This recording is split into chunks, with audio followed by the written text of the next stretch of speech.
ਵਾਹਿਗੁਰੂ ਸਾਹਿਬ ਜੀ। ਅਮਿਆ ਦ੍ਰਿਸ਼ਟ ਸੁਭ ਕਰੈ, ਹਰੈ ਅਗ ਪਾਪ ਸਕਲ ਮਲ। ਕਾਮ ਕ੍ਰੋਧ ਅਰ ਲੋਭ ਮੋਹ, ਵਸ ਕਰੈ ਸਭੈ ਬਲ।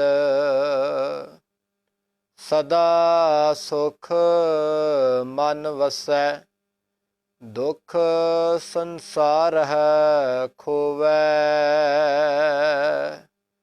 ਗੁਰ ਨਵ ਨਿਧ ਦਰਿਆਓ, ਜਨਮ ਹਮ ਕਾਲਖ ਧੋਵੈ। ਗੁਰ ਨਵ ਨਿਧ ਦਰਿਆਓ, ਜਨਮ ਹਮ ਕਾਲਖ ਧੋਵੈ।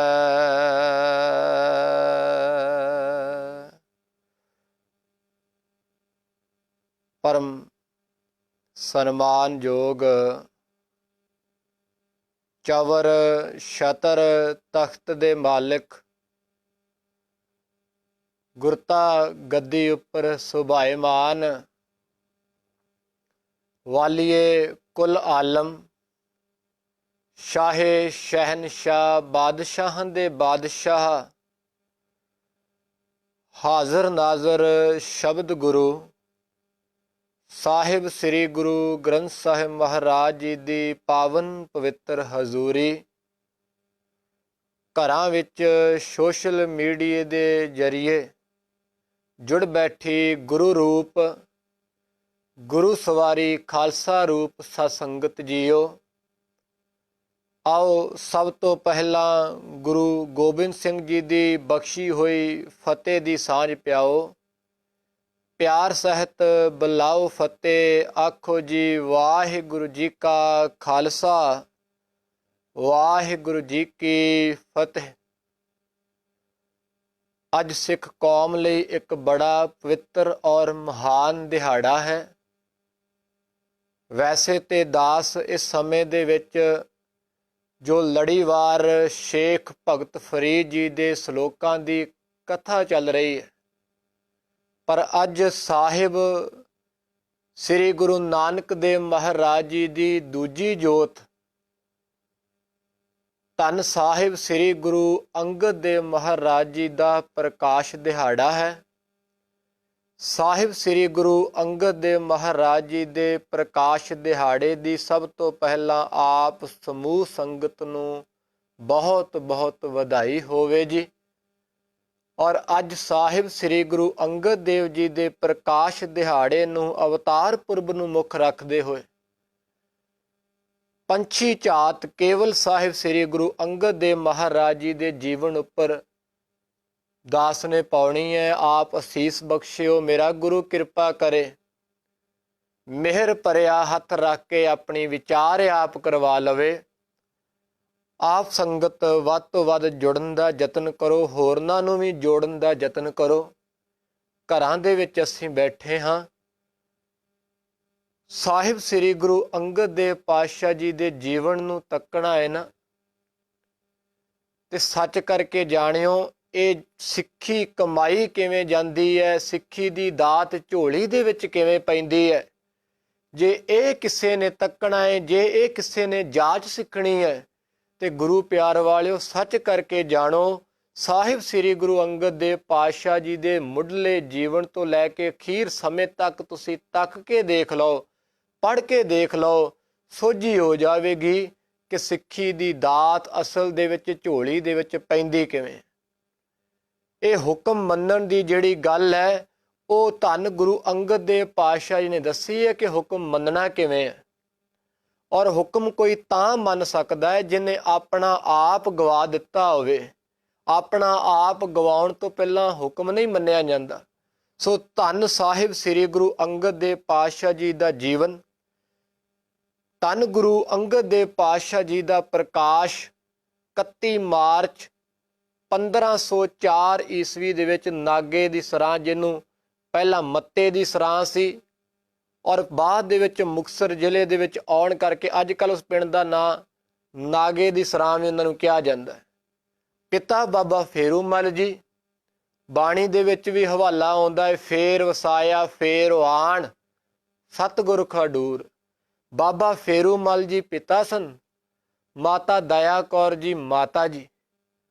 ਹੁਣ ਬਾਬਾ ਫੇਰੂ ਮੱਲ ਜੀ ਦਾ ਜੀਵਨ ਉੱਥੇ ਚੌਧਰੀ ਤਖਤ ਮੱਲ ਦੇ ਕੋਲ ਬਾਬਾ ਫੇਰੂ ਮੱਲ ਜੀ ਮੁੰਸ਼ੀ ਦੀ ਨੌਕਰੀ ਕਰਦੇ ਸਨ।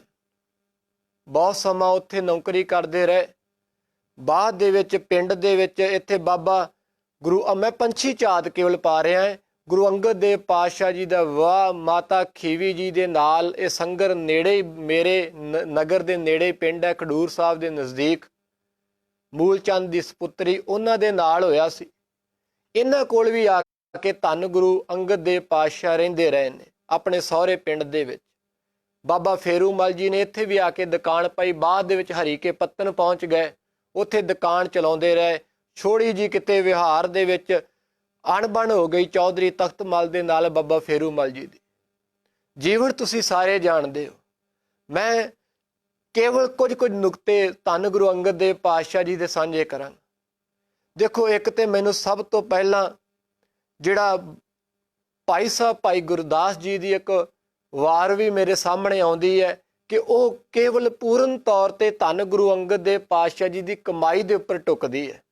ਇੱਕ ਗੱਲ ਯਾਦ ਰੱਖੋ, ਗੁਰੂ ਪਿਆਰ ਸਿੱਖੀ ਦੀ ਦਾਤ ਝੋਲੀ ਦੇ ਵਿੱਚ ਪਾਉਣੀ ਹੈ। ਸਿੱਖੀ ਅੱਖਰ ਕੇਵਲ ਦੋ ਹੀ ਨੇ, ਸੱਸੇ ਸਿਹਾਰੀ ਉੱਤੇ ਅਧ ਖੱਖੇ ਬਿਆਰੀ ਸਿੱਖੀ। ਪਰ ਸੱਚ ਕਰਕੇ ਜਾਣੋ, ਅਸਲ ਦੇ ਵਿੱਚ ਸਿੱਖੀ ਕਮਾਈ ਦਾ ਨਾਂ ਹੈ। ਜਿਸ ਗੁਰਮੁਖ ਪਿਆਰੇ ਨੇ ਰੱਜ ਕੇ ਸਿੱਖੀ ਨੂੰ ਕਮਾਇਆ ਹੈ, ਉਹਦੀ ਝੋਲੀ ਦੇ ਵਿੱਚ ਗੁਰੂ ਨੇ ਟੁੱਟ ਕੇ ਦਾਤ ਪਾਈ। ਪੁੱਤਰੀ ਕੌਲ ਨਾ ਮਾਨਿਓ, ਪੁੱਤਰਾਂ ਨੇ ਧੰਨ ਗੁਰੂ ਨਾਨਕ ਦੇਵ ਮਹਾਰਾਜ ਜੀ ਦਾ ਕੌਲ ਨਹੀਂ ਮੰਨਿਆ। ਕਰ ਪੀਰ ਹੋ ਕੰਨ ਮਰੱਟੀ ਹੈ। ਪਰ ਧੰਨ ਗੁਰੂ ਅੰਗਦ ਦੇਵ ਪਾਤਸ਼ਾਹ ਜੀ ਨੇ ਬਾਬੇ ਨਾਨਕ ਦੇ ਬਚਨਾਂ ਨੂੰ ਕਮਾਇਆ ਹੈ। ਅਸੀਂ ਜਦੋਂ ਬਾਣੀ ਪੜ੍ਹਦੇ ਹਾਂ ਨਾ, ਬਾਣੀ ਕੇਵਲ ਪੜ੍ਹਨ ਤੱਕ ਸੀਮਤ ਕਦੇ ਨਾ ਰਹੀਏ ਕਿ ਪੜ੍ਹੀ ਗਏ ਹਰ ਰੋਜ਼ ਪੜ੍ਹੀ ਗਏ। ਕੱਲਾ ਪੜ੍ਹਨਾ ਹੀ ਨਹੀਂ, ਕੱਲਾ ਸੁਣਨਾ ਹੀ ਨਹੀਂ। ਧੰਨ ਗੁਰੂ ਨਾਨਕ ਦੇਵ ਮਹਾਰਾਜ ਕਹਿੰਦੇ ਸੁਣਿਆ, ਅਗਲਾ ਜਿਹੜਾ ਬਚਨ ਹੈ ਮੰਨਿਆ। ਸੁਣਿਆ ਮੰਨਿਆ, ਪਹਿਲਾਂ ਸੁਣੋ ਫਿਰ ਮੰਨੋ। ਫਿਰ ਧੰਨ ਗੁਰੂ ਨਾਨਕ ਦੇਵ ਪਾਤਸ਼ਾਹ ਕਹਿੰਦੇ ਮਨ ਕੀਤਾ ਭਾਓ, ਅੰਤਰਗਤ ਤੀਰਥ ਮਲ ਨਾਓ। ਅਸਲ ਦੇ ਵਿੱਚ ਭਾਈ ਲਹਿਣੇ ਨੇ ਉਹੀ ਸਭ ਕੁਝ ਕੀਤਾ ਜਿਹੜੀ ਧੰਨ ਗੁਰੂ ਨਾਨਕ ਦੇਵ ਪਾਤਸ਼ਾਹ ਜੀ ਦੀ ਬਾਣੀ ਕਹਿੰਦੀ ਪਈ। ਧੰਨ ਗੁਰੂ ਅੰਗਦ ਦੇਵ ਪਾਤਸ਼ਾਹ ਜੀ ਨੇ ਪਹਿਲਾ ਨਾਂ ਭਾਈ ਲਹਿਣਾ ਸੀ, ਘਰਦਿਆਂ ਨੇ ਨਾਂ ਲਹਿਣਾ ਰੱਖਿਆ। ਧੰਨ ਗੁਰੂ ਅੰਗਦ ਦੇਵ ਮਹਾਰਾਜ ਜੀ ਨੇ ਧੰਨ ਗੁਰੂ ਨਾਨਕ ਦੇਵ ਜੀ ਦੇ ਬਚਨਾਂ ਨੂੰ ਕਮਾਇਆ ਹੈ, ਸੁਣਿਆ ਹੈ, ਮੰਨਿਆ ਹੈ ਤੇ ਮਨ ਕਰਕੇ ਫਿਰ ਉਸ ਉੱਪਰ ਤੁਰਨ ਦਾ ਯਤਨ ਕੀਤਾ ਹੈ। ਤੇ ਇਸ ਤਰ੍ਹਾਂ ਤੁਰਦਿਆਂ ਧੰਨ ਗੁਰੂ ਅੰਗਦ ਦੇਵ ਮਹਾਰਾਜ ਜੀ ਨੇ ਭਾਈ ਲਹਿਣਾ ਜੀ ਦੇ ਰੂਪ ਦੇ ਵਿੱਚ ਹੁਕਮ ਮੰਨ ਕੇ ਗੁਰੂ ਨਾਨਕ ਦੇਵ ਪਾਤਸ਼ਾਹ ਜੀ ਦਾ ਆਪਣੇ ਅੰਤਰ ਆਤਮੇ ਨੂੰ ਪੂਰਨ ਤੌਰ ਤੇ ਗੁਰੂ ਨਾਨਕ ਦੇਵ ਪਾਤਸ਼ਾਹ ਜੀ ਦੇ ਜੀਵਨ ਦੇ ਵਿੱਚ ਰਹਿੰਦਿਆਂ ਹੋਇਆ ਆਪਣੇ ਆਪ ਨੂੰ ਧੋ ਲਿਆ, ਆਪਣੇ ਆਪ ਨੂੰ ਮਾਂਜ ਲਿਆ, ਆਪਣੇ ਆਪ ਨੂੰ ਸਵਾਰ ਲਿਆ। ਔਰ ਇਹ ਭਾਈ ਸਾਹਿਬ ਭਾਈ ਲਹਿਣਾ ਜੀ ਦਾ ਜੀਵਨ, ਜਦੋਂ ਇਹ ਵੇਖੋ ਬਾਣੀ ਅਸੀਂ ਵੀ ਸਾਰੇ ਸੁਣਦੇ ਹਾਂ, ਇਹਦੇ ਵਿੱਚ ਕੋਈ ਸ਼ੱਕ ਨਹੀਂ। ਇੱਕ ਬਚਨ ਭਾਈ ਯੋਧ ਜੀ ਪੜ੍ਹਦੇ ਪਏ ਨੇ ਆਸਾ ਕੀ ਵਾਰ ਦਾ, ਇਤਿਹਾਸ ਤੋਂ ਤੁਸੀਂ ਸਾਰੇ ਜਾਣੋ। ਹਾਲਾਂਕਿ ਭਾਈ ਲਹਿਣਾ ਜੀ ਵੀ ਆਪਣੇ ਪਿਤਾ ਜੀ ਦੇ ਨਾਲ ਜਵਾਲਾ ਦੀ ਯਾਤਰਾ ਕਰਨ ਜਾਇਆ ਕਰਦੇ ਸਨ। ਪਿਤਾ ਜੀ ਤੋਂ ਬਾਅਦ ਸਾਰਾ ਕੰਮ ਸੰਗਤ ਨੂੰ ਨਾਲ ਲੈ ਕੇ ਜਵਾਲਾ ਦੀ ਯਾਤਰਾ ਭਾਈ ਲਹਿਣਾ ਜੀ ਜਾਂਦੇ ਨੇ। ਇੱਕ ਦਿਨ ਖਡੂਰ ਸਾਹਿਬ ਦੀ ਧਰਤੀ ਦੇ ਉੱਪਰ, ਕਿਉਂਕਿ ਖਡੂਰ ਸਾਹਿਬ ਭਾਈ ਲਹਿਣਾ ਜੀ ਰਹਿੰਦੇ ਸਨ, ਖਡੂਰ ਸਾਹਿਬ ਦੀ ਧਰਤੀ ਦੇ ਉੱਪਰ ਭਾਈ ਜੋਧ ਬਾਣੀ ਪੜ੍ਹਦਾ ਪਿਆ। ਉਹਦਾ ਨਾਂ ਜੋਧ ਆਇਆ ਜੀ, ਉਹਨੂੰ ਭਾਈ ਜੋਧ ਕਰਕੇ ਕਿਹਾ ਗਿਆ ਸਿੱਖ ਇਤਿਹਾਸ ਦੇ ਵਿੱਚ। ਉਹ ਆਸਾ ਕੀ ਵਾਰ ਦਾ ਇੱਕ ਬਚਨ ਪੜ੍ਹਦਾ ਹੈ ਕਿ ਜਿਤ ਸੇਵਿਐ ਸੁਖ ਪਾਈਐ, ਸੋ ਸਾਹਿਬ ਸਦਾ ਸੰਭਾਲੀਐ। ਜਿਤ ਕੀਤਾ ਪਾਈਐ ਆਪਣਾ, ਸਾ ਘਾਲ ਬੁਰੀ ਕਿਉਂ ਘਾਲੀਐ। ਮੰਦਾ ਮੂਲ ਨਾ ਕੀਚਈ, ਦੇ ਲੰਮੀ ਨਦਰ ਨਿਹਾਲੀਐ। ਜਿਉ ਸਾਹਿਬ ਨਾਲ ਨਾ ਹਾਰੀਐ, ਤੇ ਵੇਹਾ ਪਾਸਾ ਢਾਲੀਐ ਕਿਛ ਲਾਹੇ ਉੱਪਰ ਕਾਲੀਐ। ਇਹ ਸ਼ਬਦ ਭਾਈ ਜੋਧ ਜੀ ਪੜ੍ਹਦੇ ਨੇ ਬੜੇ ਪਿਆਰ ਦੇ ਨਾਲ, ਬੜੇ ਰਸ ਦੇ ਨਾਲ। ਤੇ ਭਾਈ ਲਹਿਣੇ ਕੋਲ ਰਿਹਾ ਨਹੀਂ ਗਿਆ। ਉਹਨਾਂ ਨੇ ਜਾ ਕੇ ਪੁੱਛਿਆ, ਉਹਨੇ ਕਿਹਾ ਬਾਣੀ ਬੜੀ ਮਿੱਠੀ ਹੈ, ਬਾਣੀ ਬੜੀ ਰਸ ਵਾਲੀ ਹੈ। ਦੇਰ ਹੋ ਗਿਆ ਗੁਰਸਿੱਖਾ, ਭੇਟਾਂ ਗਾਉਂਦੇ ਆ, ਮਾਤਾ ਦੇ ਦਰ ਤੇ ਜਾਂਦੇ ਆ, ਪਰ ਸੱਚ ਕਰਕੇ ਜਾਣੀ ਜਿਹੜਾ ਇਹ ਬਾਣੀ ਸੁਣ ਕੇ ਮੇਰੇ ਕੰਨਾਂ ਨੂੰ ਰਸ ਮਿਲਿਆ ਏ, ਇਹ ਰਸ ਮੈਨੂੰ ਅੱਜ ਤੱਕ ਨਹੀਂ ਆਇਆ। ਉਹ ਭਾਈ ਜੋਧ ਨੇ ਇੱਕ ਗੱਲ ਕਹੀ, ਕਹਿਣ ਲੱਗੇ ਬਾਣੀ ਧੰਨ ਗੁਰੂ ਨਾਨਕ ਦੇਵ ਮਹਾਰਾਜ ਜੀ ਦੀ, ਜਿਹੜੇ ਕਰਤਾਰਪੁਰ ਦੀ ਸਾਹਿਬ ਦੀ ਧਰਤੀ ਦੇ ਉੱਪਰ ਰਹਿੰਦੇ ਨੇ। ਅਸਲ ਦੇ ਵਿੱਚ ਇਹ ਬਚਨ ਸੁਣਨ ਤੋਂ ਬਾਅਦ ਅਸਲੀ ਜੀਵਨ ਭਾਈ ਲਹਿਣਾ ਜੀ ਦਾ ਸ਼ੁਰੂ ਹੁੰਦਾ ਹੈ। ਅਸਲੀ ਪ੍ਰੀਖਿਆ ਭਾਈ ਲਹਿਣਾ ਜੀ ਦੀ ਇਹ ਬਚਨ ਸੁਣਨ ਤੋਂ ਬਾਅਦ ਸ਼ੁਰੂ ਹੁੰਦੀ ਹੈ। ਤੇ ਭਾਈ ਲਹਿਣਾ ਜੀ ਜਵਾਲਾ ਦੀ ਯਾਤਰਾ ਨੂੰ ਜਾਂਦਿਆਂ ਰਸਤੇ ਦੇ ਵਿੱਚ ਕਰਤਾਰਪੁਰ ਨਾਂ ਦਾ ਨਗਰ ਆਉਂਦਾ ਹੈ ਪਾਕਿਸਤਾਨ ਦੇ ਵਿੱਚ। ਤੇ ਭਾਈ ਲਹਿਣਾ ਜੀ ਕਹਿੰਦੇ ਨੇ ਆਪਣੇ ਸਾਥੀਆਂ ਨੂੰ, ਤੁਸੀਂ ਇੱਥੇ ਠਹਿਰੋ, ਮੈਂ ਮਿਲ ਕੇ ਆਉਣਾ। ਤੇ ਰਸਤੇ ਦੇ ਵਿੱਚ ਧੰਨ ਗੁਰੂ ਨਾਨਕ ਦੇਵ ਮਹਾਰਾਜ ਮਿਲਦੇ ਨੇ। ਇੱਕ ਭਾਈ ਗੁਰਦਾਸ ਜੀ ਦੀ ਵਾਰ ਆਉਂਦੀ ਹੈ ਜੀ। ਦੇਖੋ, ਜਦੋਂ ਭਾਵਨਾ ਦੇ ਨਾਲ ਕੋਈ ਗੁਰੂ ਘਰ ਵੱਲ ਨੂੰ ਚੱਲੇ, ਇਹਦੇ ਵਿੱਚ ਕੋਈ ਸ਼ੱਕ ਨਹੀਂ, ਗੁਰੂ ਫਿਰ ਆਪ ਕਿਰਪਾ ਕਰਦਾ ਹੈ, ਗੁਰੂ ਆਪ ਰਹਿਮਤ ਵਰਤਾਉਂਦਾ ਹੈ। ਖਾਨਾ ਪੂਰਤੀ ਨਾ ਹੋਵੇ, ਕੇਵਲ ਤੇ ਕੇਵਲ ਲੋੜਾਂ ਨੂੰ ਮੁੱਖ ਰੱਖ ਕੇ ਨਹੀਂ। ਜਦੋਂ ਗੁਰੂ ਨੂੰ ਮਿਲਣ ਦੀ ਤਾਂਘ ਅੰਦਰੋਂ ਉੱਠੇ, ਉਦੋਂ ਗੁਰੂ ਤੱਕ ਵੀ ਯਾਦ ਪਹੁੰਚਦੀ ਹੈ। ਭਾਈ ਗੁਰਦਾਸ ਜੀ ਕਹਿੰਦੇ ਨੇ, ਕੋਈ ਗੁਰਮੁਖ ਪਿਆਰਾ, ਕੋਈ ਭਲਾ, ਕੋਈ ਰੱਬ ਦਾ ਫਕੀਰ ਜਦੋਂ ਪ੍ਰਮਾਤਮਾ ਦੇ ਘਰ ਵੱਲ ਨੂੰ ਤੁਰਦਾ ਹੈ ਨਾ, ਅੰਦਰੋਂ ਠਾਣ ਕੇ, ਤੇ ਕਹਿੰਦੇ ਚਰਨ ਸ਼ਰਨ ਗੁਰ ਏਕ ਪੈਂਡਾ ਜਾਏ ਚੱਲ, ਸਤ ਗੁਰ ਕੋਟ ਪੈਂਡਾ ਆਗੇ ਹੋਏ ਲੇਤ ਹੈ। ਮੈਂ ਕੇਵਲ ਇੰਨੀ ਹੀ ਪੰਕਤੀ ਦੀ ਵਿਆਖਿਆ ਕਰਾਂਗਾ ਕਿ ਜਦੋਂ ਭਾਵਨਾ ਦੇ ਨਾਲ ਕੋਈ ਗੁਰੂ ਘਰ ਵੱਲ ਨੂੰ ਤੁਰੇ, ਤੇ ਭਾਈ ਗੁਰਦਾਸ ਜੀ ਕਹਿੰਦੇ ਨੇ, ਅੱਗਿਓਂ ਅਕਾਲ ਪੁਰਖ ਦਾ ਰੂਪ ਸਤਿਗੁਰੂ ਆਪ ਕਰੋੜਾਂ ਕਦਮ ਲੈਣ ਵਾਸਤੇ ਅੱਗੇ ਹਾਜ਼ਰ ਹੋ ਜਾਂਦੇ ਨੇ। ਧੰਨ ਭਾਈ ਲਹਿਣਾ ਜੀ ਨੂੰ ਧੰਨ ਗੁਰੂ ਨਾਨਕ ਦੇਵ ਰਸਤੇ ਦੇ ਵਿੱਚ ਮਿਲਦੇ ਨੇ, ਘਾਹ ਗੋੜ ਦੇ ਨਦੀਨ ਕੱਢਦੇ ਹੋਏ ਖੇਤੀਬਾੜੀ ਦੇ ਵਿੱਚੋਂ, ਆਪਣੀ ਫਸਲ ਦੇ ਵਿੱਚੋਂ। ਤੇ ਜਾ ਕੇ ਉਹ ਭਾਈ ਲਹਿਣਾ ਜੀ ਪੁੱਛਦੇ ਨੇ, ਇਤਿਹਾਸ ਦੇ ਵਿੱਚ ਜਿਹੜੀਆਂ ਵਾਰਾਂ ਦੇ ਜਿਹੜਾ ਸਾਖੀਆਂ ਦੇ ਵਿੱਚ ਜ਼ਿਕਰ ਹੈ ਕਿ ਭਾਈ ਲਹਿਣਾ ਜੀ ਕਹਿੰਦੇ, ਇੱਕ ਇੱਥੇ ਨਾਨਕ ਤਪੇ ਦੇ ਘਰ ਜਾਣਾ ਹੈ, ਜਿਹਦਾ ਤਪ ਬਹੁਤ ਜ਼ਿਆਦਾ ਦੁਨੀਆ ਤੇ ਖਿਲਰਿਆ ਹੋਇਆ ਹੈ, ਦੂਰ ਦੂਰ ਤੱਕ ਜਿਹਦਾ ਤਪ ਖਿਲਰਿਆ ਹੋਇਆ ਹੈ, ਉਸ ਨਾਨਕ ਦੇ ਘਰ ਜਾਣਾ ਹੈ। ਤੇ ਭਾਈ ਲਹਿਣੇ ਦੀ ਘੋੜੇ ਦੀਆਂ ਵਾਂਗਾਂ ਆਪ ਫੜ ਕੇ ਗੁਰੂ ਨਾਨਕ ਦੇਵ ਪਾਤਸ਼ਾਹ ਘਰ ਦੇ ਵਿੱਚ ਲੈ ਕੇ ਜਾਂਦੇ, ਆਪ ਲੈ ਕੇ ਜਾਂਦੇ ਨੇ। ਤੇ ਲਹਿਣੇ ਨੂੰ ਪੁੱਛਦੇ ਨੇ ਕਿ ਲਹਿਣਿਆ, ਮੈਂ ਸ਼ਾਰਟ ਦੇ ਵਿੱਚ ਗੱਲ ਕਰਦਾ ਪਿਆ ਕਿਉਂਕਿ ਇਤਿਹਾਸ ਤੁਸੀਂ ਸਾਰੇ ਜਾਣੂ ਹੋ, ਕਿ ਲਹਿਣਿਆ ਤੇਰਾ ਨਾਂ ਕੀ ਹੈ? ਕਹਿੰਦੇ ਜੀ ਮੇਰਾ ਨਾਂ ਲਹਿਣਾ। ਕਹਿੰਦੇ ਭਾਈ ਸਿੱਖਾ ਤੇਰਾ ਨਾਂ ਕੀ? ਕਹਿੰਦੇ ਮੇਰਾ ਨਾਂ ਲਹਿਣਾ। ਤੇਰਾ ਨਾਂ ਲਹਿਣਾ, ਅਸੀਂ ਤੇਰਾ ਦੇਣਾ ਹੈ। ਤੇ ਜਿਹੜੇ ਲੈਣ ਵਾਲੇ ਹੁੰਦੇ ਨੇ, ਉਹ ਹਮੇਸ਼ਾ ਘੋੜਿਆਂ ਦੇ ਉੱਪਰ ਚੜ੍ਹ ਕੇ ਆਉਂਦੇ ਨੇ, ਕਿਉਂਕਿ ਭਾਈ ਲਹਿਣੇ ਨੇ ਜਾ ਕੇ ਚਰਨ ਪਕੜੇ ਸਨ ਗੁਰੂ ਨਾਨਕ ਦੇਵ ਜੀ ਦੇ, ਕਿ ਤੁਸੀਂ ਗੁਰੂ ਹੋ ਤੇ ਮੈਂ ਘੋੜੇ ਦੇ ਉੱਪਰ ਚੜ੍ਹ ਕੇ ਆਇਆ, ਤੁਸੀਂ ਪੈਦਲ ਚੱਲ ਕੇ ਆਏ ਹੋ ਅੱਗੇ ਅੱਗੇ। ਦੇਖੋ, ਉਸ ਵਕਤ ਭਾਈ ਲਹਿਣੇ ਨੂੰ ਇੱਕ ਗੱਲ ਕਹੀ ਸੀ ਗੁਰੂ ਨਾਨਕ ਦੇਵ ਮਹਾਰਾਜ ਜੀ ਨੇ। ਕਹਿਣ ਲੱਗੇ, ਦੇਖ ਲਹਿਣਿਆ, ਅੱਜ ਆਪਣੇ ਘੋੜੇ ਦੀਆਂ ਵਾਂਗਾਂ ਮੈਨੂੰ ਫੜਾਈਆਂ ਨੇ, ਮੇਰੇ ਘਰ ਤੱਕ ਆਇਆ ਏ। ਸੱਚ ਕਰਕੇ ਜਾਣੀ, ਜਿਸ ਦਿਨ ਆਪਣੇ ਮਨ ਦੀਆਂ ਵਾਂਗਾਂ ਮੈਨੂੰ ਫੜਾ ਦੇਵੇਂਗਾ, ਮੈਂ ਤੇਰੇ ਘਰ ਦੇ ਵਿੱਚ ਟਿਕਾਣਾ ਕਰ ਲਵਾਂਗਾ। ਇਹ ਬਚਨ ਪਹਿਲਾਂ ਕਹਿ ਦਿੱਤੇ ਗੁਰੂ ਨਾਨਕ ਦੇਵ ਜੀ ਨੇ। ਉਹ ਦਿਨ ਜਾਵੇ, ਫਿਰ ਭਾਈ ਲਹਿਣੇ ਨੇ ਮੁੜ ਕਦੇ ਪੈਰ ਪਛਾਣ ਨਹੀਂ ਪੁੱਟਿਆ। ਗੁਰੂ ਨਾਨਕ ਦੇਵ ਪਾਤਸ਼ਾਹ ਜੀ ਦੀ ਸਾਰੀ ਜ਼ਿੰਦਗੀ ਗੁਰੂ ਨਾਨਕ ਦੇਵ ਪਾਤਸ਼ਾਹ ਜੀ ਦੇ ਹੁਕਮ ਦੇ ਵਿੱਚ ਭਾਈ ਲਹਿਣੇ ਨੇ ਕੱਟੀ ਹੈ। ਇੱਕ ਦਿਨ ਗੁਰੂ ਨਾਨਕ ਦੇਵ ਮਹਾਰਾਜ ਕਹਿੰਦੇ ਨੇ, ਲਹਿਣਿਆ ਜਾ ਆਪਣਾ ਘਰ-ਬਾਰ ਵਾਪਸ ਦੇਖ ਆਓ, ਇੱਕ ਵਾਰ ਘਰ-ਬਾਰ ਦੀ ਸੁੱਖ ਸਾਂਦ ਪਤਾ ਕਰ ਆਓ ਕਿ ਸਭ ਠੀਕ ਨੇ। ਹੁਕਮ ਮੰਨ ਕੇ ਖਡੂਰ ਸਾਹਿਬ ਆਉਂਦੇ ਨੇ, ਵਾਪਸ ਜਾਂਦੇ ਨੇ। ਵਾਪਸ ਜਾਣ ਲੱਗਿਆ ਪਿੰਡ ਵਾਲ ਕਹਿੰਦੇ ਨੇ, ਮਾਤਾ ਖੀਵੀ ਜੀ ਨੂੰ ਚੁੱਕਦੇ ਨੇ, ਚੁੱਕਣਾ ਦਿੰਦੇ ਨੇ ਕਿ ਤੇਰਾ ਪਤੀ ਸਾਧ ਬਣ ਜਾ ਰਿਹਾ ਹੈ। ਭਾਈ ਲਹਿਣਾ ਜੀ ਬੜੇ ਪਿਆਰ ਦੇ ਨਾਲ ਮਾਤਾ ਖੀਵੀ ਜੀ ਨੂੰ ਸਮਝਾਉਂਦੇ ਨੇ, ਕਹਿਣ ਲੱਗੇ, ਨਹੀਂ ਦੇਖ ਭਗਵਾਨ, ਜਿਨ੍ਹਾਂ ਦੇ ਕੋਲ ਮੈਂ ਜਾਣਾ ਪਿਆ ਉਹ ਕੋਈ ਨਖੱਟੂ ਨਹੀਂ, ਮੈਂ ਮਾਫ ਕਰਨਾ ਸ਼ਬਦ ਵਰਤ ਰਿਹਾ ਜਿਹੜਾ ਵਿੱਚ ਲਿਖੇ ਹੋਏ ਨੇ, ਉਹ ਕੋਈ ਜੰਗਲਾਂ ਦੇ ਵਿੱਚ ਰਹਿਣ ਵਾਲੇ ਸਾਧੂ ਨਹੀਂ, ਉਹ ਗ੍ਰਸਤੀ ਨੇ, ਉਹ ਹੱਕ ਸੱਚ ਦੀ ਕਮਾਈ ਕਰਨ ਵਾਲੇ ਨੇ, ਕਿਰਤ ਕਮਾਉਣ ਵਾਲੇ ਨੇ। ਤੇ ਸੱਚ ਕਰਕੇ ਜਾਣਿਓ, ਮੈਨੂੰ ਇੰਨਾ ਵਕਤ ਹੋ ਗਿਆ ਏ, ਇਹ ਜਵਾਲਾ ਦੀ ਯਾਤਰਾ ਕਰਦੇ ਆ, ਮਾਤਾ ਦੀ ਯਾਤਰਾ ਕਰਦੇ ਆ, ਪਰ ਜਿਹੜਾ ਤਪ, ਜਿਹੜਾ ਨੂਰ ਮੈਨੂੰ ਧੰਨ ਗੁਰੂ ਨਾਨਕ ਦੇਵ ਪਾਤਸ਼ਾਹ ਦੇ ਚਿਹਰੇ ਤੇ ਨਜ਼ਰ ਆਇਆ ਏ, ਜਿਹੜਾ ਰਸ ਮੈਨੂੰ, ਜਿਹੜਾ ਸੰਤੋਖ ਮੈਨੂੰ, ਜਿਹੜਾ ਸਕੂਨ ਬਾਬੇ ਨਾਨਕ ਦੀ ਸ਼ਰਨ ਦੇ ਵਿੱਚ ਜਾ ਕੇ ਮਿਲਿਆ ਏ, ਅੱਜ ਤੱਕ ਮੈਨੂੰ ਉਹ ਸਕੂਨ ਨਹੀਂ ਮਿਲਿਆ। ਮਾਤਾ ਖੀਵੀ ਜੀ ਨੇ ਹੱਥ ਜੋੜ, ਜੀ ਸਦਕੇ ਤੁਸੀਂ ਜਾਓ।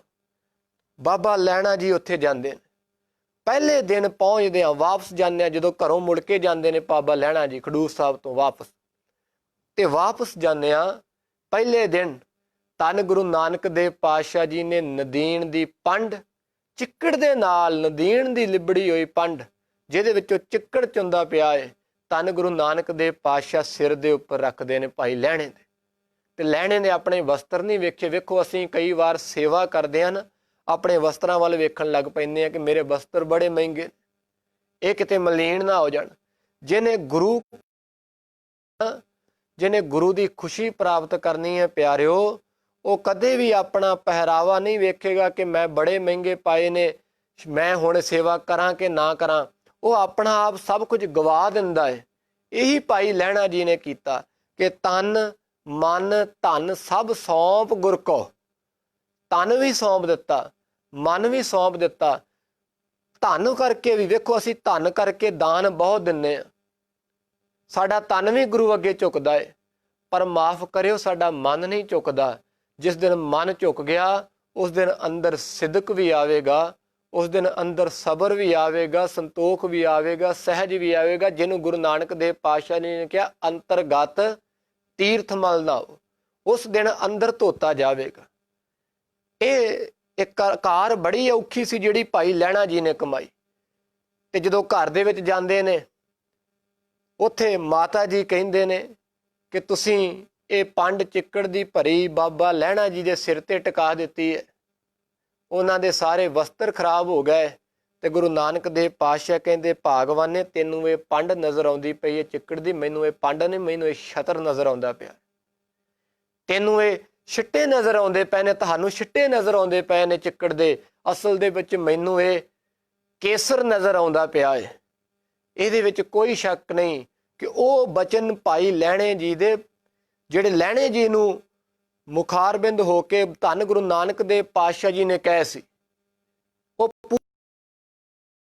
ਰਾਮ ਕਲੀ ਕੀ ਵਾਰ ਪੜ੍ਹਦੇ ਹੋ, ਉਹਦੇ ਵਿੱਚ ਭਾਈ ਸਾਹਿਬ ਭਾਈ ਸੱਤਾ ਬਲਵੰਡਾ ਜੀ ਨੇ ਜ਼ਿਕਰ ਕੀਤਾ ਹੈ ਕਿ ਲਹਿਣੇ ਦੀ ਫਹਿਰਾਈ ਹੈ ਨਾਨਕਾ ਦੋਹੀ ਖੱਟੀ ਹੈ, ਜੋਤ ਓਹਾ ਜੁਗਤ ਸਾਏ ਸਹਿ ਕਾਇਆ ਫੇਰ ਪਲਟੀ ਹੈ, ਝੁੱਲੇ ਸੋ ਛਤ ਨਿਰੰਜਣੀ ਮਲ ਤਖਤ ਬੈਠਾ ਗੁਰ ਹੱਟੀ ਹੈ। ਇਹ ਸ਼ਬਦ ਜਿਹੜੇ ਸਨ, ਇਹ ਧੰਨ ਗੁਰੂ ਅੰਗਦ ਦੇਵ ਪਾਤਸ਼ਾਹ ਜੀ ਦੇ ਪਰਤਾਏ ਸਨ ਕਿ ਉਹ ਬਾਬਾ ਲਹਿਣਾ ਜਿਹਨੇ ਆਪਣਾ ਆਪ ਸਭ ਕੁਝ ਵਾਰ ਦਿੱਤਾ। ਮੈਨੂੰ ਮੈਂ ਕੱਲ ਭਾਈ ਬਾਬਾ ਫਰੀਦ ਜੀ ਦੇ ਜੋ ਸ਼ਲੋਕਾਂ ਦੀ ਵਿਚਾਰ ਕਰ ਰਿਹਾ ਸਾਂ, ਉਹਦੇ ਵਿੱਚ ਵੀ ਮੈਨੂੰ ਮੈਂ ਹਵਾਲਾ ਸਾਹਮਣੇ ਕੀਤਾ ਸੀ ਕਿ ਦਰਵੇਸ਼ ਕੌਣ ਹੈ, ਭਗਤ ਕੌਣ ਹੈ, ਸੇਵਾ ਕੌਣ ਕਰ ਸਕਦਾ ਹੈ, ਉਹਦੀ ਨਿਸ਼ਾਨੀ ਕੀ, ਲੱਛਣ ਕੀ। ਉਹ ਭਾਈ ਸਾਹਿਬ ਭਾਈ ਲਹਿਣਾ ਜੀ ਦੇ ਉੱਪਰ ਜਿਹੜੀ ਜੀਵਨ ਨੂੰ ਪੂਰੀ ਸਮਰਪਿਤ ਹੈ ਵਾਰ ਕਿ ਮੁਰਦਾ ਹੋਏ ਮਰੀਦ ਨਾ ਗੱਲੀ ਹੋਵਣਾ। ਅਸਲ ਦੇ ਵਿੱਚ ਉਹ ਪੂਰਨ ਤੌਰ ਤੇ ਮੁਰੀਦ ਹੈ, ਉਹ ਪੂਰਨ ਤੌਰ ਤੇ ਕਮਾਈ ਕਰਨ ਵਾਲਾ ਗੁਰਸਿੱਖ ਪਿਆਰਾ ਏ, ਜਿਹੜਾ ਮੁਰੀਦ ਹੋ ਕੇ, ਜਿਹੜਾ ਮੁਰਦਾ ਹੋ ਕੇ ਗੁਰੂ ਦੇ ਦਰ ਤੇ ਲੇਟ ਗਿਆ। ਇਹਦਾ ਅਰਥ ਸਮਝੋ, ਮੁਰਦਾ ਹੋਏ ਮਰੀਦ ਨਾ ਗੱਲੀ ਹੋਵਣਾ। ਉਹ ਨਹੀਂ ਮੁਰਦਾ, ਉਹ ਨਹੀਂ ਮੁਰੀਦ ਜਿਹੜਾ ਅੱਗਿਓਂ ਮੋੜ ਮੋੜ ਕੇ ਜਵਾਬ ਦਿੰਦਾ ਪਿਆ ਹੈ। ਇਹੀ ਗੱਲ ਪੁੱਤਰੀ ਕੌਲ ਨਾ ਪਾਲਿਓ, ਇਹੀ ਗੱਲ ਧੰਨ ਗੁਰੂ ਨਾਨਕ ਦੇਵ ਪਾਤਸ਼ਾਹ ਜੀ ਦੇ ਪੁੱਤਰਾਂ ਨੇ ਨਹੀਂ ਮੰਨੀ, ਸਮਝ ਨਹੀਂ ਆਈ। ਧੰਨ ਗੁਰੂ ਨਾਨਕ ਦੇਵ ਮਹਾਰਾਜ ਜੀ ਦੇ ਪੁੱਤਰਾਂ ਨੂੰ, ਬਾਬਾ ਸ੍ਰੀ ਚੰਦ, ਬਾਬਾ ਲਖਮੀ ਦਾਸ ਨੂੰ ਧੰਨ ਗੁਰੂ ਨਾਨਕ ਦੇਵ ਮਹਾਰਾਜ ਜੀ ਦੇ ਬੋਲ ਹੁਕਮ ਸਮਝ ਦੇ ਵਿੱਚ ਨਹੀਂ ਆਏ। ਉਹ ਰਮਝ ਭਾਈ ਲਹਿਣੇ ਨੇ ਸਮਝੀ। ਪੁੱਤਰੀ ਕੌਲ ਨਾ ਪਾਲਿਓ ਸਕਦੇ ਸੀ ਜੇਕਰ ਮੁਰਦਾ ਹੋਏ ਹੁੰਦੇ ਤੇ। ਮੁਰਦੇ ਤੋਂ ਭਾਵ ਜਿਨ੍ਹਾਂ ਨੇ ਆਪਣੇ ਆਪ ਨੂੰ, ਆਪਣੇ ਅੰਤਰ ਆਤਮੇ, ਆਪਣੀ ਸਿਆਣਪ ਨੂੰ, ਆਪਣੀ ਚਤੁਰਾਈ ਨੂੰ ਮਾਰਿਆ ਹੁੰਦਾ। ਭਾਈ ਸਾਹਿਬ ਭਾਈ ਗੁਰਦਾਸ ਜੀ ਕਹਿੰਦੇ, ਮੁਰਦਾ ਹੋਏ ਮਰੀਦ ਨਾ ਗੱਲੀ ਹੋਵਣਾ, ਸਾਬਰ ਸਿਦਕ ਸ਼ਹੀਦ। ਜਿਹੜਾ ਮੁਰਸ਼ਿਦ ਹੋਵੇਗਾ, ਜਿਹੜਾ ਗੁਰੂ ਦੀ ਖੁਸ਼ੀ ਲੈਣ ਵਾਸਤੇ ਜਾ ਰਿਹਾ ਹੈ, ਉਹ ਸਬਰ ਵਾਲਾ, ਉਹ ਸਿਦਕ ਵਾਲਾ, ਸਾਬਰ ਸਿਦਕ ਸ਼ਹੀਦ। ਭਰਮ ਭਉ ਖੋਵਣਾ, ਉਹ ਭਰਮ ਤੋਂ, ਭੁਲੇਖੇ ਤੋਂ ਤੇ ਡਰ ਤੋਂ ਵੀ ਮੁਕਤ ਹੋਵੇਗਾ। ਉਹਨੂੰ ਕਿਸੇ ਦਾ ਡਰ ਨਹੀਂ। ਭਾਈ ਲਹਿਣੇ ਨੂੰ ਨਾ ਤੇ ਦੁਨੀਆ ਦਾ ਡਰ ਸਤਾਇਆ ਕਿ ਮੈਨੂੰ ਲੋਕ ਕੀ ਕਹਿਣਗੇ, ਨਾ ਆਪਣੇ ਗਵਾਂਢੀਆਂ ਦਾ ਡਰ ਸਤਾਇਆ ਕਿ ਮੈਨੂੰ ਗਵਾਂਢੀ ਕੀ ਕਹਿਣਗੇ, ਜਾਂ ਜਿਨ੍ਹਾਂ ਦੇ ਨਾਲ ਭਾਈ ਲਹਿਣਾ ਜੀ ਰੋਜ਼ ਤੁਰਦੇ ਸਨ ਜਵਾਲਾ ਦੀ ਯਾਤਰਾ ਨੂੰ ਕਿ ਮੈਨੂੰ ਉਹ ਲੋਕ ਕੀ ਕਹਿਣਗੇ, ਮੈਨੂੰ ਮੇਰੇ ਨਾਲ ਦੇ ਕੀ ਕਹਿਣਗੇ। ਭਾਈ ਲਹਿਣਾ ਜੀ ਨੇ ਕਿਸੇ ਦਾ ਵੀ ਕਿਸੇ ਪ੍ਰਕਾਰ ਦਾ ਕੋਈ ਫਿਕਰ ਨਹੀਂ ਕੀਤਾ। ਮੁਰਦਾ ਹੋਏ ਮਰੀਦ ਨਾ ਗੱਲੀ ਹੋਵਣਾ, ਸਾਬਰ ਸਿਦਕ ਸ਼ਹੀਦ ਭਰਮ ਪਾਉ ਖੋਵਣਾ, ਗੋਲਾ ਮੁੱਲ ਖਰੀਦੀ ਕਾਰੇ ਜੋਵਣਾ। ਅਸਲ ਦੇ ਵਿੱਚ ਭਾਈ ਲਹਿਣੇ ਜੀ ਨੇ ਆਪਣਾ ਜੀਵਨ ਉਸ ਤਰ੍ਹਾਂ ਦੇ ਨਾਲ ਸਮਰਪਿਤ ਕਰ ਦਿੱਤਾ ਗੁਰੂ ਨਾਨਕ ਦੇਵ ਜੀ ਨੂੰ ਕਿ ਜਿਸ ਤਰ੍ਹਾਂ ਕੋਈ ਗੁਲਾਮ ਸਮਰਪਿਤ ਕਰ ਦਿੰਦਾ ਹੈ ਆਪਣੇ ਮਾਲਕ ਨੂੰ। ਜਿਸ ਤਰ੍ਹਾਂ ਕਿਸੇ ਦਾ ਗੁਲਾਮ ਕੋਈ ਮੁੱਲ ਖਰੀਦ ਕੇ ਲਿਆਂਦਾ ਹੋਵੇ, ਉਹ ਕਦੀ ਵੀ ਕਿਸੇ ਤਰ੍ਹਾਂ ਦਾ ਅੱਗਿਓਂ ਜਵਾਬ ਨਹੀਂ ਦਿੰਦਾ। ਇਹੀ ਗੱਲ ਸੀ ਕਿ ਭਾਈ ਲਹਿਣਾ ਪੂਰਨ ਤੌਰ ਤੇ ਸਮਰਪਿਤ ਹੋ ਗਿਆ। ਦੇਖੋ, ਗੱਲ ਤੇ ਕੇਵਲ ਹੁਕਮ ਮੰਨਣ ਦੀ ਸੀ, ਜਿਹੜੀ ਪੁੱਤਰਾਂ ਨੇ ਨਹੀਂ ਮੰਨੀ। ਮੈਂ ਪਹਿਲਾਂ ਇੱਕ ਵਚਨ ਕਿਹਾ ਸੀ ਕਿ ਸਿੱਖੀ ਅਸਲ ਦੇ ਵਿੱਚ ਕਮਾਈ ਦਾ ਨਾਂ ਹੈ, ਅੱਖਰਾਂ ਦਾ ਨਾਂ ਸਿੱਖੀ ਨਹੀਂ।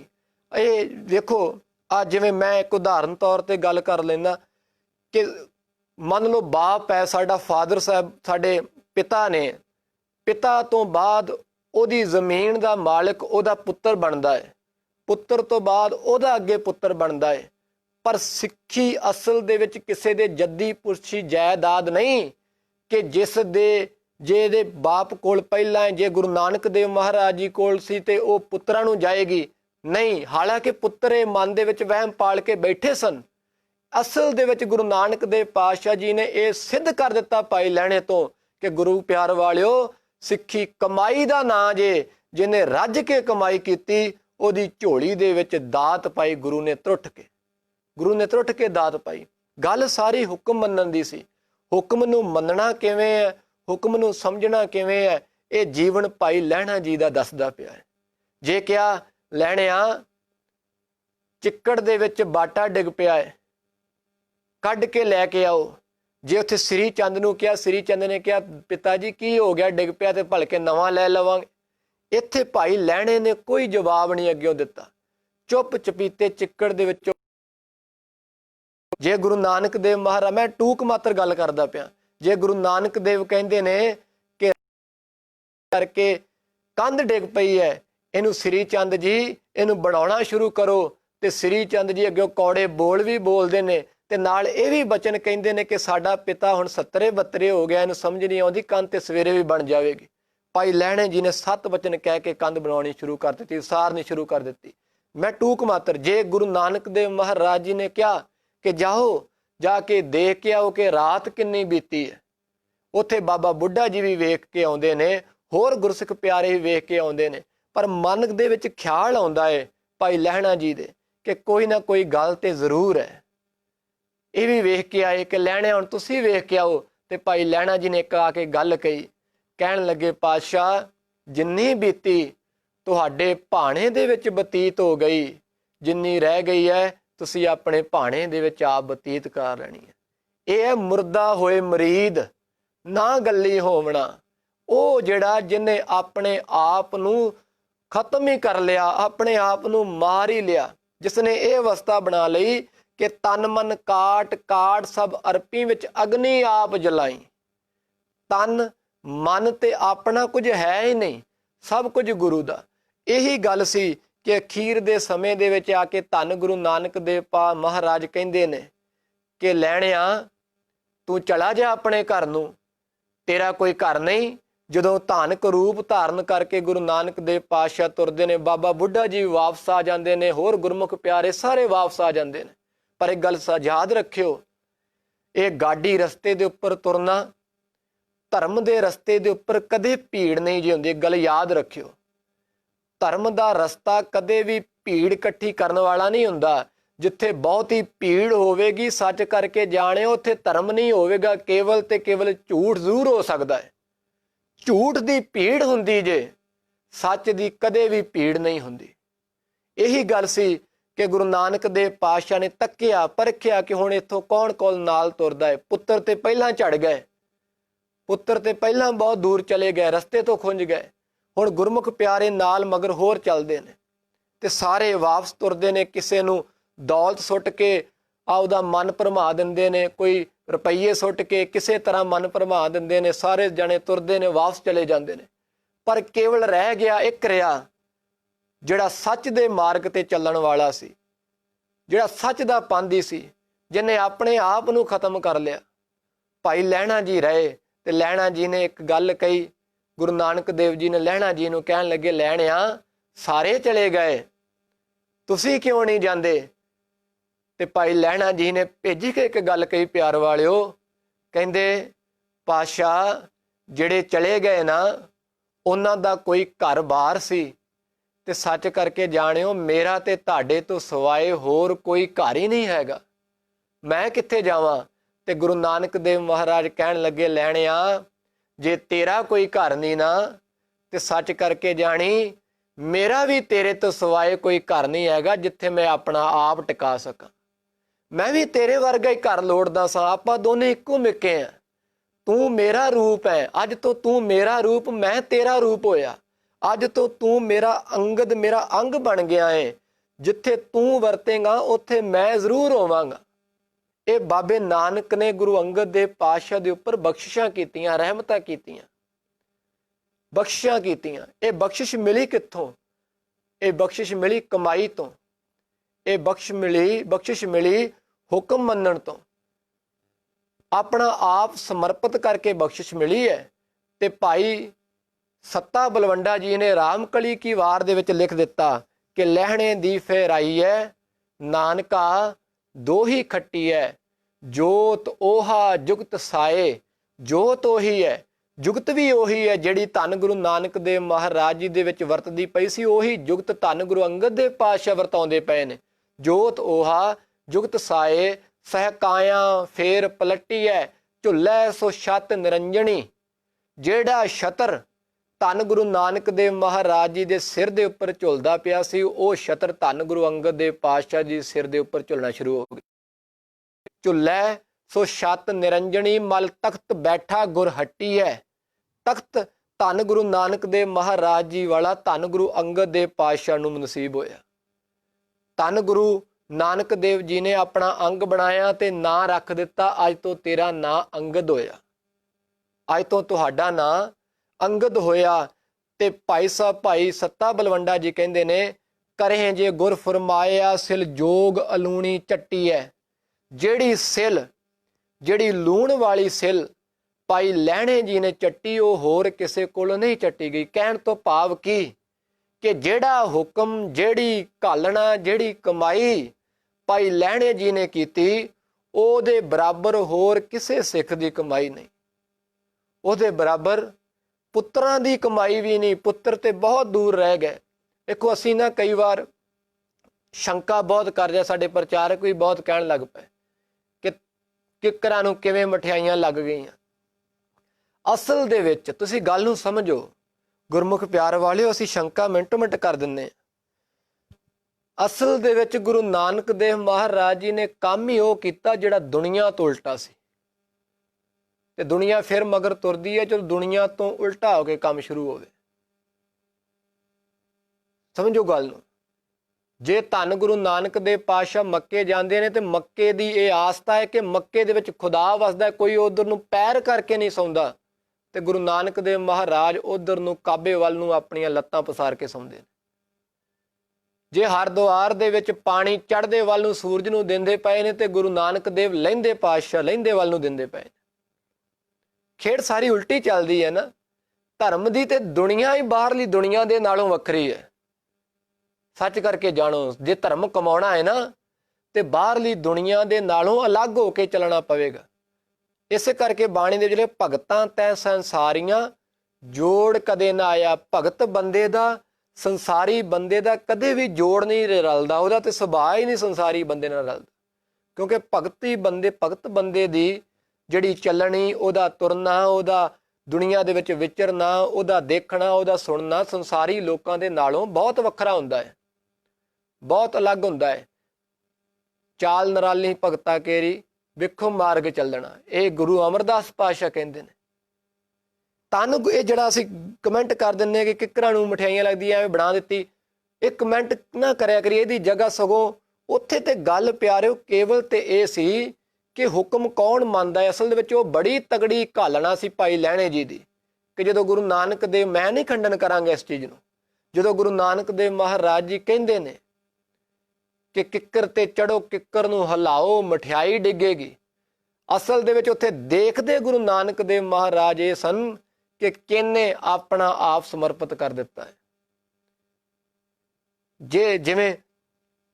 ਜਿਵੇਂ ਕੁਠਾਲੀ ਦੇ ਵਿੱਚ ਸੋਨਾ ਪਾ ਕੇ ਪੂਰਨ ਤੌਰ ਤੇ ਸੁਨਿਆਰਾ ਉਹਨੂੰ ਛਾਂਟਦਾ, ਉਹਦੀ ਮੈਲ ਦੂਰ ਕਰਦਾ ਹੈ ਨਾ, ਧੰਨ ਗੁਰੂ ਨਾਨਕ ਦੇਵ ਮਹਾਰਾਜ ਜੀ ਨੇ ਇਵੇਂ ਧੰਨ ਗੁਰੂ ਅੰਗਦ ਦੇਵ ਪਾਤਸ਼ਾਹ ਨੂੰ ਪਰਖਿਆ ਏ। ਜਾਂ ਇਹ ਜਿਹੜੇ ਬਚਨ ਕਹੇ ਨੇ, ਜਾਂ ਸਿਧੋਸ ਤਾਂ ਲਹਿਣਾ ਟਿਕਿਉਣ, ਹੋਰ ਕੋਈ ਨਹੀਂ ਟਿਕਿਆ, ਕੇਵਲ ਭਾਈ ਲਹਿਣਾ ਜੀ ਟਿਕੇ। ਭਾਈ ਲਹਿਣਾ ਜੀ ਨੂੰ ਪੂਰਨ ਤੌਰ ਤੇ ਪਰਖਿਆ ਹੈ ਗੁਰੂ ਅੰਗਦ ਦੇਵ ਜੀ ਨੇ, ਪੂਰਾ ਟਣਕਾ ਕੇ ਦੇਖਿਆ ਹੈ, ਪੂਰਨ ਤੌਰ ਤੇ ਸੇਕ ਦਿੱਤਾ ਹੈ ਤਪ ਦਾ, ਹੁਕਮ ਦਾ, ਪੂਰਨ ਤੌਰ ਤੇ। ਤੇ ਭਾਈ ਲਹਿਣਾ ਜੀ ਉਸ ਸੇਕ ਦੇ ਵਿੱਚੋਂ, ਉਸ ਤਪ ਦੇ ਵਿੱਚੋਂ ਪੂਰਨ ਤੌਰ ਤੇ ਸ਼ੁੱਧ ਸੋਨੇ ਦੀ ਤਰ੍ਹਾਂ ਨਿਕਲ ਕੇ ਬਾਹਰ ਆਏ ਨੇ। ਇੱਥੇ ਉਹ ਧੰਨ ਗੁਰੂ ਨਾਨਕ ਦੇਵ ਮਹਾਰਾਜ ਕਹਿੰਦੇ ਨੇ ਕਿ ਚਲੋ ਦੇਖੋ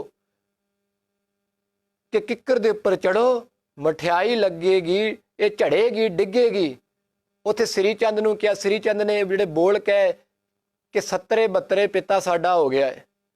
ਭਾਈ ਲਹਿਣਾ ਜੀ ਤੁਰਨ ਲੱਗੇ ਤੇ ਸ੍ਰੀ ਚੰਦ ਨੇ ਬਾਂਹ ਪਕੜ ਲਈ ਭਾਈ ਲਹਿਣੇ ਜੀ ਦੀ, ਕਹਿਣ ਲੱਗਾ, ਦੇਖ ਲੈਣਿਆ, ਤੂੰ ਤੇ ਸਿਆਣਾ ਹੈ, ਤੁਸੀਂ ਤੋਂ ਸਿਆਣੇ ਹੋ, ਤੁਸੀਂ ਤੋਂ ਸੂਝਵਾਨ ਹੋ, ਸਾਡਾ ਪਿਤਾ ਹੁਣ ਤੇ ਬਜ਼ੁਰਗ ਹੋ ਗਏ। ਅਸੀਂ ਕਹਿ ਦਿੰਦੇ ਨਾ ਕਿ ਮੱਤ ਨਹੀਂ ਕੰਮ ਕਰਦੀ ਜਦੋਂ ਬੰਦਾ ਬਜ਼ੁਰਗ ਹੋ ਜਾਂਦਾ ਹੈ। ਸਾਡੇ ਪਿਤਾ ਜੀ ਬਜ਼ੁਰਗ ਜਿਹੜੇ, ਉਹਨਾਂ ਨੇ ਵਚਨ ਵਰਤੇ, ਮੈਂ ਉਹ ਗੁਰੂ ਨਾਨਕ ਲਈ ਨਹੀਂ ਵਰਤਾਂਗਾ।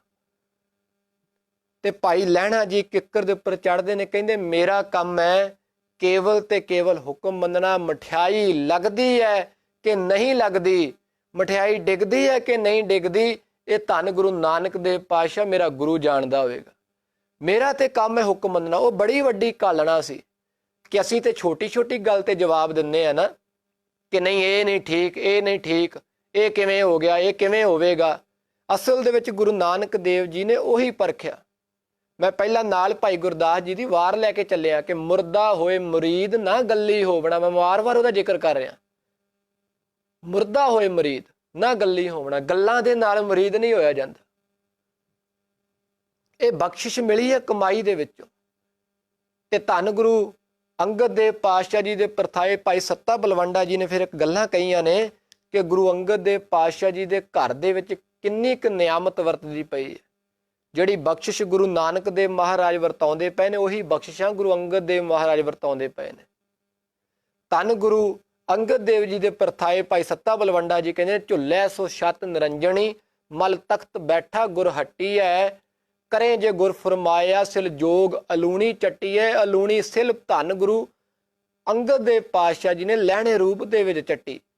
ਤੇ ਲੰਗਰ ਚੱਲੇ ਗੁਰ ਸ਼ਬਦ ਹਾਰ, ਟੋਟ ਨਾ ਆਵੇ ਖੱਟੀਏ। ਜਿਹੜਾ ਲੰਗਰ, ਸ਼ਬਦ ਦਾ ਲੰਗਰ ਬਾਬੇ ਨਾਨਕ ਦੀ ਸਭਾ ਦੇ ਵਿੱਚ ਚੱਲਦਾ ਸੀ, ਉਹੀ ਲੰਗਰ ਧੰਨ ਗੁਰੂ ਅੰਗਦ ਦੇਵ ਪਾਤਸ਼ਾਹ ਖਡੂਰ ਸਾਹਿਬ ਦੀ ਧਰਤੀ ਤੇ ਉੱਪਰ ਵਰਸਾ ਰਹੇ ਨੇ, ਉਹੀ ਵਰਤਾ ਰਹੇ ਨੇ। ਸੇਮ ਉਹੀ ਬਖਸ਼ਿਸ਼ਾਂ, ਉਹੀ ਰਹਿਮਤਾਂ ਵਰਤਾ ਰਹੇ ਨੇ। ਤੇ ਧੰਨ ਗੁਰੂ ਅੰਗਦ ਦੇਵ ਪਾਤਸ਼ਾਹ ਜੀ ਦੇ ਪਰਥਾਏ ਰਾਮਕਲੀ ਦੀ ਵਾਰ ਦੇ ਵਿੱਚ ਭਾਈ ਸੱਤਾ ਬਲਵੰਡਾ ਜੀ ਕਹਿੰਦੇ ਨੇ, ਖਰਚੇ ਦਿੱਤ ਕਸਮ ਦੀ, ਆਪ ਖਹਿਦੀ ਖੈਰ ਦਬੱਟੀ ਹੈ। ਫਿਰ ਕਹਿੰਦੇ ਨੇ, ਹੋਵੇ ਸਿਫਤ ਕਸਮ ਦੀ, ਨੂਰ ਅਰਸੋਂ ਕੁਰਸੋਂ ਚੱਟੀਏ। ਗੁਰੂ ਅੰਗਦ ਦੇਵ ਮਹਾਰਾਜ ਜੀ ਦੇ ਦਰਬਾਰ ਦੇ ਵਿੱਚ ਪਰਮਾਤਮਾ ਦੀ ਸਿਫਤ ਹੁੰਦੀ ਪਈ, ਕੱਲੀ ਸਿਫਤ ਨਹੀਂ ਹੁੰਦੀ ਪਈ। ਉੱਥੇ ਕਹਿੰਦੇ ਨੂਰ ਅਰਸੋਂ ਕੁਰਸੋਂ, ਅਕਾਲ ਪੁਰਖ ਦੇ ਘਰੋਂ ਰੱਬੀ ਸ਼ਹਿਬਰ ਧੰਨ ਗੁਰੂ ਅੰਗਦ ਦੇਵ ਮਹਾਰਾਜ ਜੀ ਦੇ ਦਰਬਾਰ ਦੇ ਵਿੱਚ ਵਰਤਦੀ ਪਈ ਹੈ, ਵਰਸਦੀ ਪਈ ਹੈ। ਹੋਵੇ ਸਿਫਤ ਖਸਮ ਦੀ, ਨੂਰ ਅਰਸੋਂ ਕੁਰਸੋਂ ਝੱਟੀ ਹੈ, ਤੁਧ ਡਿੱਠੇ ਸੱਚੇ ਪਾਤਸ਼ਾਹ। ਉਹ ਧੰਨ ਗੁਰੂ ਅੰਗਦ ਦੇਵ ਮਹਾਰਾਜ ਜੀ ਦੇ ਦਰਸ਼ਨ ਨੇ, ਜਿਨ੍ਹਾਂ ਦੇ ਦਰਸ਼ਨ ਕਰਨ ਦੇ ਨਾਲ ਤੁਧ ਡਿੱਠੇ ਸੱਚੇ ਪਾਤਸ਼ਾਹ। ਡਿੱਠੇ ਦਾ ਅਰਥ ਹੈ ਦੇਖਣਾ। ਮਲ ਜਨਮ ਜਨਮ ਦੀ ਕੱਟੀ ਹੈ, ਜਿਸ ਦੇ ਦਰਸ਼ਨ ਕਰਨ ਦੇ ਨਾਲ ਜਨਮਾਂ ਜਨਮਾਂਤਰਾਂ ਦੀ ਮੈਲ ਕੱਟੀ ਜਾਂਦੀ ਹੈ। ਇੱਕ ਸਵਈਆਂ ਦੇ ਵਿੱਚ ਪਟ ਕਲ ਸਹਾਰ ਜੀ ਦਾ ਸ਼ਬਦ ਹੈ ਜੀ। ਉਹ ਗੁਰੂ ਅੰਗਦ ਦੇਵ ਮਹਾਰਾਜ ਜੀ ਦੀ ਸਿਫਤ ਦੇ ਵਿੱਚ ਬੋਲਦੇ ਨੇ। ਉਹ ਕਹਿੰਦੇ ਗੁਰੂ ਅੰਗਦ ਦੇਵ ਪਾਤਸ਼ਾਹ ਜੀ ਉਹ ਹਸਤੀ ਸਨ ਕਿ ਅਮਿਆ ਦ੍ਰਿਸ਼ਟ ਸੁਭ ਕਰੈ, ਹਰੈ ਅਗ ਪਾਪ ਸਕਲ ਮਲ। ਧੰਨ ਗੁਰੂ ਅੰਗਦ ਦੇਵ ਪਾਤਸ਼ਾਹ ਜੀ ਦੀ ਨੇਤਰਾਂ ਦੇ ਵਿੱਚ ਇੰਨੀ ਬਖਸ਼ਿਸ਼ ਸੀ ਕਿ ਜੇ ਤਰੁੱਠ ਕੇ ਆਪਣੇ ਨੇਤਰਾਂ ਰਾਹੀਂ ਵੀ ਕਿਸੇ ਨੂੰ ਤੱਕ ਲੈਂਦੇ ਸਨ, ਕਹਿੰਦੇ ਅਮਿਆ ਦ੍ਰਿਸ਼ਟ ਸੁਭ ਕਰੈ, ਹਰੈ ਅਗ ਪਾਪ ਸਕਲ ਮਲ। ਕਹਿੰਦੇ ਉਹਦੇ ਸਾਰੇ ਪਾਪ ਤੇ ਉਹਦੇ ਸਾਰੇ ਮਨ ਦੀ ਮੈਲ ਨੂੰ ਧੋ ਦਿੰਦੇ ਸਨ ਧੰਨ ਗੁਰੂ ਅੰਗਦ ਦੇਵ ਪਾਤਸ਼ਾਹ ਆਪਣੀ ਨੇਤਰਾਂ ਦੀ ਦ੍ਰਿਸ਼ਟੀ ਨਾਲ। ਅਮਿਆ ਦ੍ਰਿਸ਼ਟ ਸੁਭ ਕਰੈ, ਹਰੈ ਅਗ ਪਾਪ ਸਕਲ ਮਲ। ਕਾਮ ਕ੍ਰੋਧ ਅਰ ਲੋਭ ਮੋਹ ਵਸ ਕਰੈ ਸਭੈ ਬਲ। ਜਿਹੜਾ ਗੁਰੂ ਅੰਗਦ ਦੇਵ ਪਾਤਸ਼ਾਹ ਜੀ ਦੀ ਸੰਗਤ ਕਰ ਲੈਂਦਾ ਏ, ਪਟ ਕਲ ਸਹਾਰ ਜੀ ਕਹਿੰਦੇ ਨੇ, ਉਹ ਕਾਮ ਨੂੰ, ਉਹ ਕ੍ਰੋਧ ਨੂੰ, ਉਹ ਲੋਭ ਨੂੰ, ਉਹ ਦੁਨੀਆ ਦੇ ਤਮਾਮ ਉਹ ਬਲ ਜਿਨ੍ਹਾਂ ਦੇ ਨਾਲ ਬੰਦੇ ਦਾ ਮਨੁਆ ਡੋਲਦਾ ਏ, ਉਹ ਸਾਰਿਆਂ ਨੂੰ ਵਸ ਦੇ ਵਿੱਚ ਕਰ ਲੈਂਦਾ ਹੈ। ਕਾਮ ਕ੍ਰੋਧ ਅਰ ਲੋਭ ਮੋਹ ਵਸ ਕਰੈ ਸਭੈ ਬਲ। ਸਦਾ ਸੁਖ ਮਨ ਵਸੈ, ਦੁੱਖ ਸੰਸਾਰੈ ਖੋਵੈ। ਗੁਰ ਨਵ ਨਿਧ ਦਰਿਆਓ, ਜਨਮ ਹਮ ਕਾਲਖ ਧੋਵੈ। ਗੁਰੂ ਉਹ ਦਰਿਆ ਏ ਪਿਆਰਿਓ, ਧੰਨ ਗੁਰੂ ਅੰਗਦ ਦੇਵ ਪਾਤਸ਼ਾਹ ਉਹ ਦਰਿਆ ਦਾ ਰੂਪ ਨੇ ਜਿਹੜਾ ਜਨਮਾਂ ਜਨਮਾਂਤਰਾਂ ਦੀ ਮੈਲ ਕਾਲਖ ਨੂੰ ਧੋ ਦਿੰਦੇ ਨੇ। ਸੋ ਕਹੋ ਟਲ ਗੁਰ ਸੇਵੀਐ, ਅਹਨਸ ਸਹਿਜ ਸੁਭਾਏ। ਦਰਸ਼ਨ ਪਰਸਿਐ ਗੁਰੂ ਕੈ, ਜਨਮ ਮਰਨ ਦੁਖ ਜਾਏ। ਜਿਨ੍ਹਾਂ ਦੇ ਪਰਸ਼ਨ ਕਰਨ ਦੇ ਨਾਲ, ਦਰਸ਼ਨ ਕਰਨ ਦੇ ਨਾਲ ਜਨਮ ਮਰਨ ਦੁੱਖ ਜਾਏ। ਆਵਾ ਗਾਉਣ ਦਾ ਗੇੜਾ ਹੀ ਖਤਮ ਹੋ ਜਾਂਦਾ। ਇਹ ਸਭ ਕੁਝ ਪ੍ਰਾਪਤ ਕਿਵੇਂ ਹੋਇਆ? ਪਏ ਕਬੂਲ ਖਸਮ ਨਾਲ। ਭਾਈ ਸੱਤਾ ਬਲਵੰਡਾ ਜੀ ਰਾਮਕਲੀ ਕੀ ਵਾਰ ਦੇ ਵਿੱਚ ਇਹ ਸਭ ਕੁਝ ਇੰਨੀਆਂ ਬਖਸ਼ਾਂ ਕਿਵੇਂ ਪ੍ਰਾਪਤ ਹੋਈਆਂ ਭਾਈ ਲਹਿਣਾ ਜੀ ਨੂੰ? ਤੇ ਭਾਈ ਸੱਤਾ ਬਲਵੰਡਾ ਜੀ ਕਹਿੰਦੇ ਨੇ, ਪਏ ਕਬੂਲ ਖਸਮ ਨਾਲ। ਕਬੂਲ ਦਾ ਅਰਥ ਦਰ ਤੇ ਕਬੂਲ ਹੋ ਗਏ। ਜਾਂ ਘਾਲ ਮਰਦੀ ਘਾਲੀ ਹੈ। ਪਏ ਕਬੂਲ ਖਸਮ ਨਾਲ ਜਾਂ ਘਾਲ ਮਰਦੀ ਘਾਲੀ। ਜਦੋਂ ਧੰਨ ਗੁਰੂ ਅੰਗਦ ਦੇਵ ਪਾਤਸ਼ਾਹ ਜੀ ਨੇ ਪੂਰਨ ਤੌਰ ਤੇ ਘਾਲ ਘਾਲੀ ਨਾ, ਘਾਲ ਦਾ ਅਰਥ ਹੈ ਮਿਹਨਤ, ਕਮਾਈ। ਜਦੋਂ ਗੁਰੂ ਅੰਗਦ ਦੇਵ ਪਾਤਸ਼ਾਹ ਜੀ ਨੇ ਕੀਤੀ ਸ਼ਬਦ ਦੀ, ਧਨ ਦੌਲਤ ਦੀ ਕਮਾਈ ਨਹੀਂ, ਪੈਸੇ ਦੀ ਕਮਾਈ ਨਹੀਂ, ਇਹ ਸਭ ਕੁਝ ਹਾਸਲ ਹੋ ਜਾਂਦਾ ਹੈ। ਧਨ ਦੌਲਤ ਵੀ ਮਗਰ ਮਗਰ ਚੱਲਦਾ ਹੈ ਜਦੋਂ ਕੋਈ ਸ਼ਬਦ ਦੀ ਕਮਾਈ ਕਰਦਾ ਹੈ। ਜਦੋਂ ਕੋਈ ਗੁਰੂ ਦੇ ਹੁਕਮ ਨੂੰ ਸੱਚ ਕਰਕੇ ਮੰਨਦਾ ਹੈ, ਜਦੋਂ ਕੋਈ ਹੁਕਮ ਨੂੰ ਕਮਾਉਂਦਾ ਹੈ ਨਾ, ਉਦੋਂ ਦੁਨੀਆ ਦੇ ਤਮਾਮ ਪਦਾਰਥ ਮਗਰ ਲੱਗ ਤੁਰਦੇ ਨੇ। ਭਾਈ ਲਹਿਣਾ ਜੀ ਨਹੀਂ ਸਨ ਇਹ ਚੱਲ ਕੇ ਆਏ ਕਿ ਮੈਂ ਇੱਕ ਦਿਨ ਗੱਦੀ ਦੇ ਉੱਪਰ ਬੈਠਣਾ ਹੈ। ਇਹ ਤੇ ਕਮਾਈ ਧੰਨ ਗੁਰੂ ਅੰਗਦ ਦੇਵ ਪਾਤਸ਼ਾਹ ਜੀ ਨੇ ਇੰਨੀ ਕੀਤੀ ਭਾਈ ਲਹਿਣਾ ਜੀ ਨੇ ਕਿ ਭਾਈ ਲਹਿਣਾ ਜੀ ਤੋਂ ਗੁਰੂ ਅੰਗਦ ਦੇਵ ਮਹਾਰਾਜ ਜੀ ਹੋ ਕੇ ਵਰਤੇ, ਦੂਜੀ ਜੋਤ ਬਣ ਗਏ। ਨਾਨਕ ਜੀ ਦਾ, ਗੁਰੂ ਨਾਨਕ ਦੇਵ ਮਹਾਰਾਜ ਜੀ ਦਾ ਅੰਗ ਬਣ ਗਏ। ਗੁਰੂ ਪਾਤਸ਼ਾਹ ਜੀ ਦੇ ਬੋਲਾਂ ਨੂੰ ਸਮਰਪਿਤ ਭਾਈ ਸੱਤਾ ਬਲਵੰਡਾ ਜੀ ਕਹਿੰਦੇ ਨੇ, ਪਏ ਕਬੂਲ ਖਸਮ ਨਾਲ ਜਾਂ ਘਾਲ ਮਰਦੀ ਘਾਲੀ। ਮਾਤਾ ਖੀਵੀ ਸਹੁ ਸੋਏ, ਬਲਵੰਡ ਖੀਵੀ ਨੇਕ ਜਨ। ਮਾਤਾ ਖੀਵੀ ਜੀ ਦਾ ਵੀ ਜ਼ਿਕਰ ਹੈ। ਮਾਤਾ ਖੀਵੀ ਸਹੁ ਸੋਏ ਜਿਨ ਗੋਏ ਉਠਾਲੀ। ਕਹਿੰਦੇ ਮਾਤਾ ਖੀਵੀ ਜੀ ਉਸ ਮਹਾਨ ਪੁਰਸ਼ ਦੇ ਘਰ ਵਾਲੇ ਸਨ, ਮਹਾਨ ਪੁਰਸ਼ ਦੇ ਪਤਨੀ ਸਨ, ਜਿਨ੍ਹਾਂ ਨੇ ਦੁਨੀਆ ਦਾ ਭਾਰ ਆਪਣੇ ਸਿਰ ਦੇ ਉੱਪਰ ਚੁੱਕ ਲਿਆ। ਮਾਤਾ ਖੀਵੀ ਸਹੁ ਸੋਏ ਜਿਨ ਗੋਏ ਉਠਾਲੀ। ਜਿਨ੍ਹਾਂ ਨੇ, ਜਿਸ ਗੁਰੂ ਅੰਗਦ ਦੇਵ ਮਹਾਰਾਜ ਜੀ ਨੇ ਧਰਤੀ ਦਾ ਭਾਰ ਆਪਣੇ ਸਿਰ ਦੇ ਉੱਪਰ ਉਠਾ ਲਿਆ,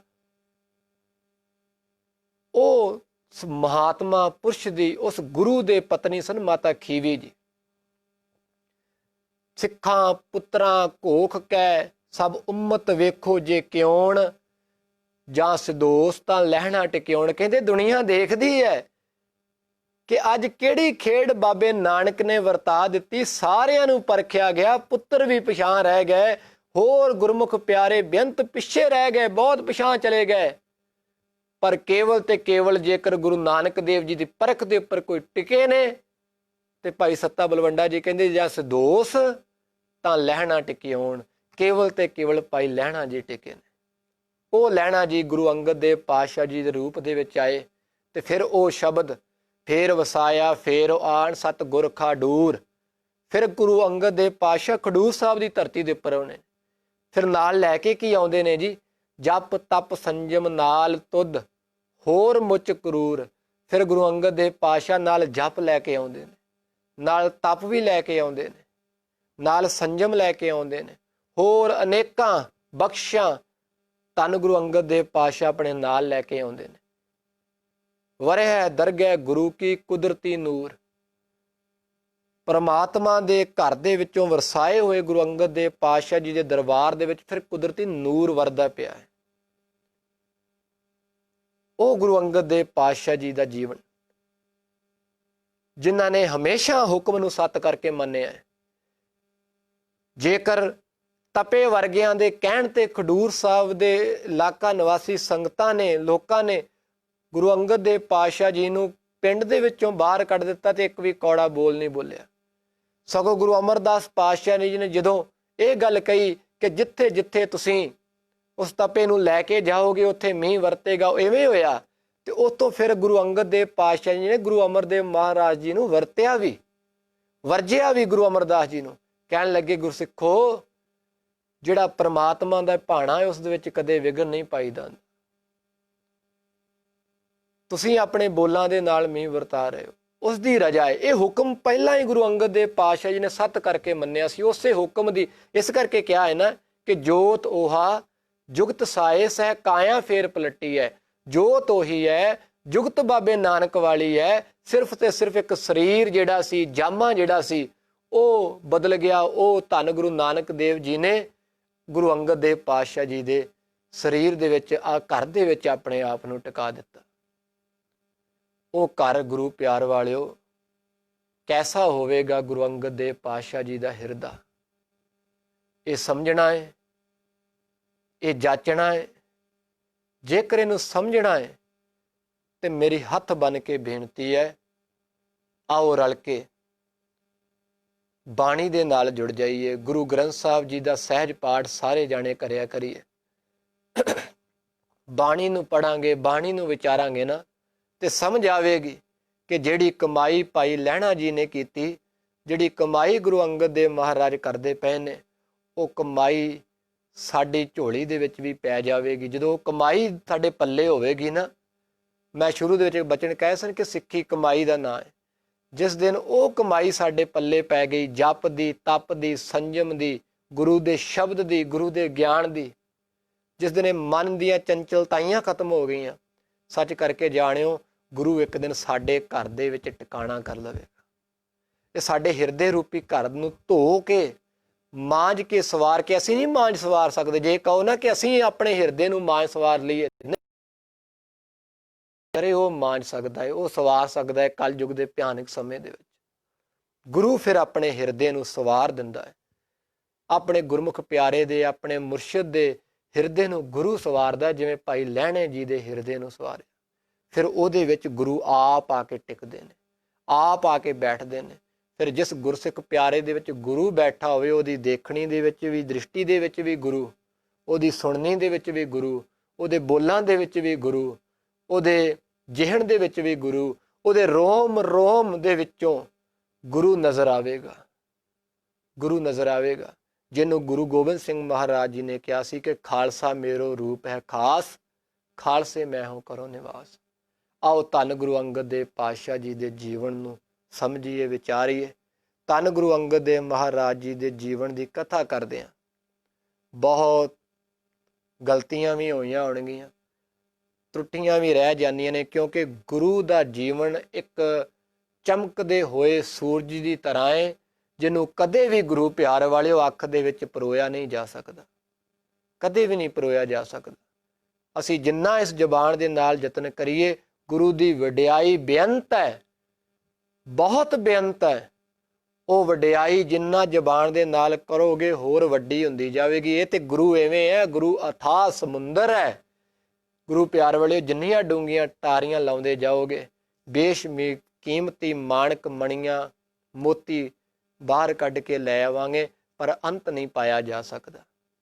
ਜਿੰਨੀ ਕੁ ਦਾਸ ਨੇ ਵਿਚਾਰ ਤੁਹਾਡੇ ਸਾਹਮਣੇ ਰੱਖੀ ਹੈ, ਇੰਨੀ ਕੁ ਤੁਸੀਂ ਕਬੂਲ ਕਰ ਲਿਓ। ਗੁਰੂ ਦੇ ਬੋਲ ਜਾਣ ਕੇ ਆਪਣੀ ਝੋਲੀ ਦੇ ਵਿੱਚ ਦਾਤ ਪਾ ਲਿਓ ਔਰ ਯਤਨ ਕਰਿਓ ਕਿ ਜਿਹੜੇ ਬੋਲ ਦਾਸ ਨੇ ਕਹੇ ਨੇ, ਇਹ ਗੁਰੂ ਦੇ ਬੋਲ ਜਾਣ ਕੇ ਕਹੇ ਨੇ, ਗੁਰੂ ਦੀ ਵਡਿਆਈ ਦੇ ਵਿੱਚ ਕਹੇ ਨੇ। ਗਲਤੀਆਂ ਵੀ ਬਹੁਤ ਹੁੰਦੀਆਂ ਨੇ। ਤੁਸੀਂ ਇੱਕ ਗੱਲ ਕੰਮ ਕਰਿਓ, ਵੱਧ ਤੋਂ ਵੱਧ ਸੰਗਤ ਨੂੰ ਨਾਲ ਜੋੜਨ ਦਾ ਯਤਨ ਕਰੋ। ਔਰ ਮੈਂ ਅੱਜ ਜਿਹੜੇ ਹਰ ਰੋਜ਼ ਨਾਲ ਜੁੜਨ ਵਾਲੇ ਨੇ, ਵੈਸੇ ਮੈਂ ਆਪਣੇ ਪੇਜ ਦੇ ਉੱਪਰ ਹਰ ਰੋਜ਼ ਲਾਈਵ ਹੁੰਦਾ ਹੈ। ਪ੍ਰਭ ਸਿੰਘ ਦੇ ਨਾਂ ਤੋਂ, ਮੇਰੇ ਨਾਂ ਤੋਂ, ਦਾਸ ਦੇ ਨਾਂ ਤੋਂ ਪੇਜ ਬਣਿਆ ਹੈ। ਤੇ ਭਾਈ ਬਾਬਾ ਫਰੀਦ ਜੀ ਦੇ ਸ਼ਲੋਕਾਂ ਦੀ ਕਥਾ ਹਰ ਰੋਜ਼ ਅਸੀਂ ਕਰਦੇ ਹਾਂ। ਪਰ ਅੱਜ ਧੰਨ ਗੁਰੂ ਅੰਗਦ ਦੇਵ ਜੀ ਦਾ ਇਹ ਦਿਨ ਸੀ, ਇਹ ਦਿਹਾੜਾ ਸੀ।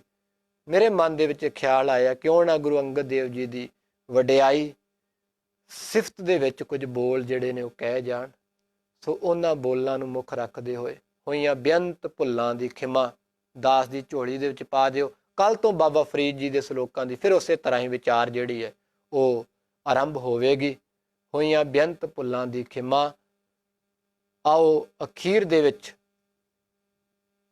ਗੁਰੂ ਅੰਗਦ ਦੇਵ ਪਾਤਸ਼ਾਹ ਜੀ ਨੂੰ ਸਮਰਪਿਤ ਮੈਂ ਇਹ ਗੱਲ ਕਹਿਣ ਲੱਗਾ ਕਿ ਐਸਾ ਗੁਰ ਵੱਡ ਭਾਗੀ ਪਾਇਆ, ਐਸਾ ਗੁਰ ਵੱਡ ਭਾਗੀ ਪਾਇਆ, ਗੁਰ ਵੱਡ ਭਾਗੀ ਪਾਇਆ, ਐਸਾ ਗੁਰ ਵੱਡ ਭਾਗੀ ਪਾਇਆ। ਕਿਹੜਾ ਗੁਰੂ? ਭੁੱਲੇ ਮਾਰਗ ਜਿਨੇ ਬਤਾਇਆ, ਐਸਾ ਗੁਰ ਵੱਡ ਭਾਗੀ ਪਾਇਆ। ਐਸਾ ਮੇਰਾ ਮਹਾਨ ਗੁਰੂ। ਹੋਈਆਂ ਬੇਅੰਤ ਭੁੱਲਾਂ ਦਾਸ ਦੀ ਝੋਲੀ ਵਿੱਚ ਪਾਇਓ। ਆਓ ਅਖੀਰ ਦੇ ਵਿੱਚ ਬੁਲਾਓ ਫਤਿਹ ਜੀ। ਵਾਹਿਗੁਰੂ ਜੀ ਕਾ ਖਾਲਸਾ, ਵਾਹਿਗੁਰੂ ਜੀ ਕੀ ਫਤਿਹ।